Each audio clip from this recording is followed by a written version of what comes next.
Have you ever noticed how a catchy song can stick in your head for days, or how certain sounds instantly bring back a memory?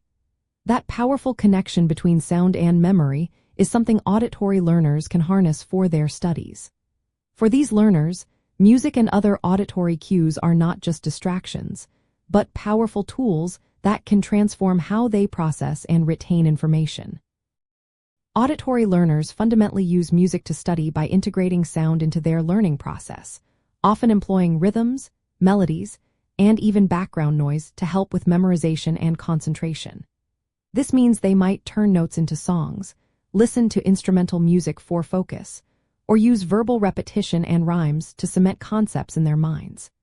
It is all about engaging their primary learning channel to make information more accessible and memorable. The core reason this approach works so well for auditory learners is that their brains are wired to primarily process information through hearing. When they listen to music, especially when it is deliberately linked to study material, it creates additional neural pathways and cognitive anchors. Rhythm and melody can provide a structure for complex information, making it easier to break down and recall later.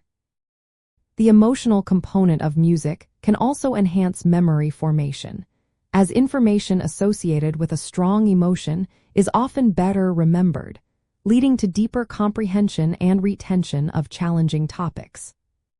To put this into practice, auditory learners can try several techniques.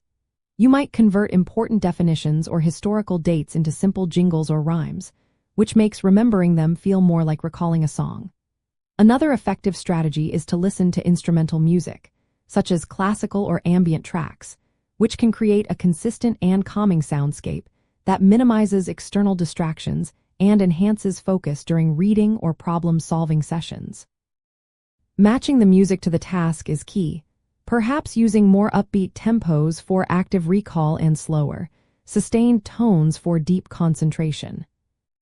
For an even deeper dive, some auditory learners find success with specific types of music like Baroque classical music, particularly pieces by composers such as Bach or Vivaldi, due to their steady tempo of around 60 beats per minute, which is thought to synchronize with the human heart rate and promote a state of relaxed alertness. Another fascinating technique involves binaural beats, which are auditory illusions created by presenting to slightly different frequencies to each ear, prompting the brain to perceive a third, lower frequency. While not strictly music, these beats are used by some to induce specific brainwave states associated with focus or relaxation, providing a non-distracting auditory aid. Ultimately, by thoughtfully integrating sound into their study routines, auditory learners can transform passive listening into an active learning experience. This strategic use of music and auditory cues helps reinforce academic content, strengthens memory recall, and makes the entire learning process more engaging and effective. It allows them to leverage their natural strengths, turning what might seem like a diversion into a powerful tool for academic achievement.